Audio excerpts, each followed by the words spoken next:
شروع کرتا ہوں اللہ تعالیٰ کے نام سے جو بڑا مہربان اور نہایت رحم فرمانے والا ہے۔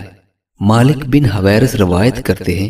کہ ہم نبی کریم صلی اللہ علیہ وآلہ وسلم کی خدمت میں حاضر ہوئے۔ ہم سب جوان اور ہم عمر تھے۔ ہم آپ کی خدمت میں 20 دن تک ٹھہرے رہے۔ حضرت صلی اللہ علیہ وآلہ وسلم بہت شفیق تھے۔ جب آپ نے معلوم کیا کہ اب ہمارا دل اپنے گھر والوں کی طرف مشتاق ہے تو آپ نے ہم سے پوچھا کہ اپنے پیچھے ہم کن لوگوں کو چھوڑ کر آئے ہیں۔ ہم نے آپ کو بتایا تو آپ نے فرمایا کہ اپنے گھر چلے جاؤ اور ان کے ساتھ رہو اور انہیں اسلام سکھاؤ اور دین بتاؤ، اور بہت سی باتیں آپ نے کہیں جن میں بعض مجھے یاد نہیں ہیں اور بعض یاد ہیں، اور فرمایا کہ جس طرح مجھے تم نے نماز پڑھتے دیکھا اسی طرح نماز پڑھو،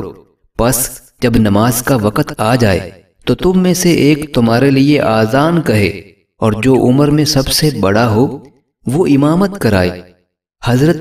علی المرتضیٰ رضی اللہ تعالی عنہما فرماتے ہیں کہ رسول اللہ صلی اللہ علیہ وآلہ وسلم نے ارشاد فرمایا، اگر اللہ تعالی کسی شخص کو اس کے گناہ کی سزا دنیا میں دے دے تو اس کے عدل سے یہ قوی امید ہے کہ آخرت میں اس کو دوبارہ سزا نہیں دے گا،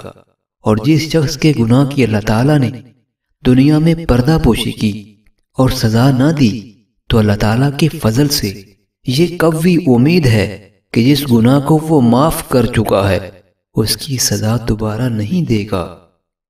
معزز ناظرین، اللہ تعالی ہم سب کو نبی رحمت صلی اللہ علیہ وآلہ وسلم کی ان احادیث مبارکہ پہ عمل کرنے کی توفیق عطا فرمائے، آمین۔